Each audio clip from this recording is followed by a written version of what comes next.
Hola a todos y bienvenidos un día más a nuestra Obsteteam Academia de Embarazo. Hoy vamos a hablar de la ecografía del tercer trimestre.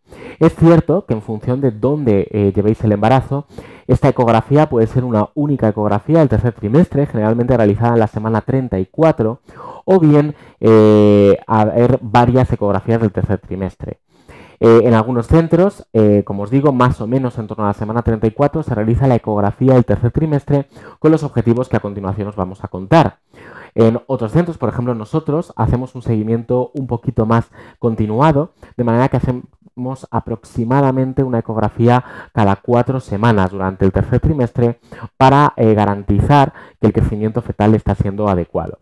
Y bueno, metiéndonos ya un poquito en materia, vamos a hablar de cuáles son los objetivos de esta ecografía o ecografías del tercer trimestre. El primero de ellos es la evaluación del crecimiento fetal. Nosotros, mediante una serie de evaluaciones ecográficas y de medidas del feto, vamos a poder, mediante una ecuación, hallar el peso fetal estimado. Para ello vamos a medir la cabeza, el diámetro biparietal, es decir, esta distancia, y toda la circunferencia craneal. Además, vamos a medir también la circunferencia abdominal y por último la longitud del fémur. Con estos parámetros podemos, como digo, estimar un peso fetal. Este peso fetal estimado va a ser el que nosotros tengamos en cuenta y al cruzarlo con la edad gestacional de la paciente vamos a obtener un percentil de crecimiento. Es muy importante personalizar este percentil. Me explico. Evidentemente no puede ser lo mismo, no puede tener el mismo feto una mujer que mide 1,90 que una que mide 1,50 o una mujer que pesa 100 kilos con respecto a una que pesa 45. También hay variaciones con respecto a la raza o la paridad de la paciente. Generalmente en segundos, terceros, cuartos embarazos los niños son progresivamente más grandes. También hay diferencias en cuanto al sexo fetal. Todo esto hay que tenerlo en cuenta para calcular un buen percentil. Para ello tenemos tablas y gráficas como esta que os muestro en la pantalla, con la que nosotros podemos obtener ese percentil. Y a continuación os pongo un ejemplo de cómo trabajamos con ellas. Bueno, aquí os pongo el ejemplo de la calculadora que os decía. Como veis, pues tenemos en cuenta factores como la paridad. Vamos a poner, por ejemplo, una paciente que sea su primer embarazo.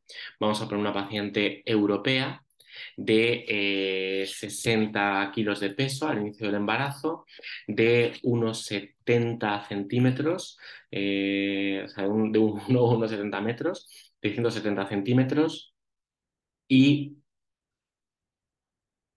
que esté de 32 semanas, por ejemplo, y 3 días, con un feto varón y que pese 1,900, perdón, 1,900, por ejemplo, 1,900 kg. Entonces nosotros metemos estos datos y nos sale, pues como veis, que este feto de esta paciente en concreto, primer embarazo, europea, de 60 kilos, de 1,70, de 32 más 3 semanas, con un feto varón y 1,900 kg, tendría un percentil 34 de crecimiento. Sería un percentil normal, lo tenemos entre las dos rayitas azules, y por tanto diríamos que es un crecimiento adecuado.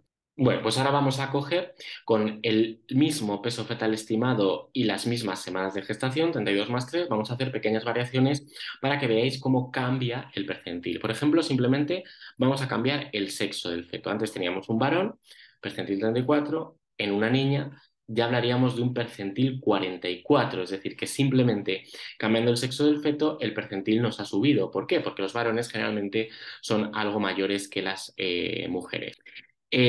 Ahora vamos a cambiar, manteniendo a esta niña ahora de 1,900 con un percentil 44, y vamos a poner a una mujer de 1,55 m, por ejemplo, y que pese 50 kilos al inicio del embarazo.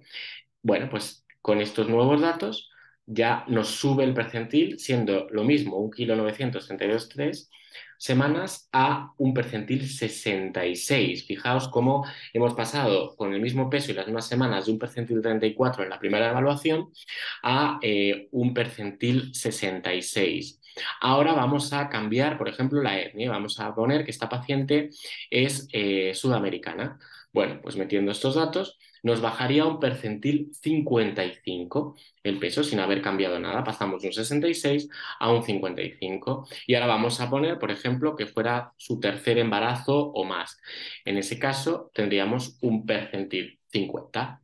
Entonces veis cómo es muy importante meter todos estos datos y no solo calcular el peso fetal estimado, sino adaptarlo a la paciente para poder estimar adecuadamente el percentil, ya que con el mismo peso y las mismas semanas de gestación, cambiando el contexto de la paciente, vemos cómo nos ha variado muchísimo el percentil, de un 34 a un 66 incluso.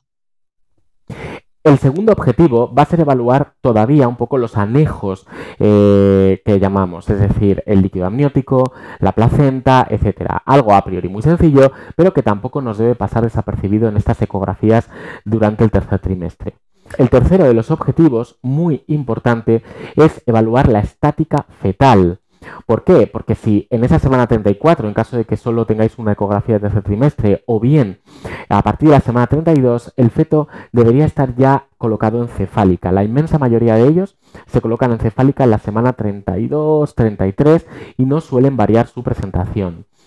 Aún así, de todos los que se quedan en podálica o en otras presentaciones, muchos sí que consiguen versionarse espontáneamente a cefálica. Pero evidentemente si hacemos una eco en semana 32, semana 34 y el niño permanece en una presentación no cefálica, habrá que hacer ecografías de seguimiento a posteriori antes de llegar al término para plantear la posible necesidad de una versión cefálica externa o bien en su momento de un parto de nalgas o de una cesárea. Pero bueno, eso es objetivo de otros vídeos. Una pregunta que os puede surgir es si es suficiente hacer una ecografía solo en el tercer trimestre. Bueno, en realidad nuestros protocolos actuales hablan de que una ecografía en torno a la semana 34 es suficiente si no hay ningún factor de riesgo, no es un embarazo de riesgo o no hay ningún motivo para creer que ese crecimiento fetal no está siendo adecuado. En esos centros en los que solamente se hace una ecografía, generalmente hay un control por parte de la matrona que va a evaluar la altura fetal y con eso puede estimar si le parece que el crecimiento está siendo o no está siendo adecuado. Y en caso de duda, evidentemente remitirá a las consultas de diagnóstico prenatal, medicina fetal o como se llame en cada hospital. En nuestro centro, como digo, nosotros sí que somos partidarios de hacer una ecografía prácticamente cada 4 semanas, como poco, para poder evaluar ese crecimiento y cómo se va comportando ese feto con respecto a las gráficas que sabemos que son las normales. Y en caso de que se nos vaya por encima o por debajo, pues aplicar los manejos estandarizados o las medidas que consideremos oportunas.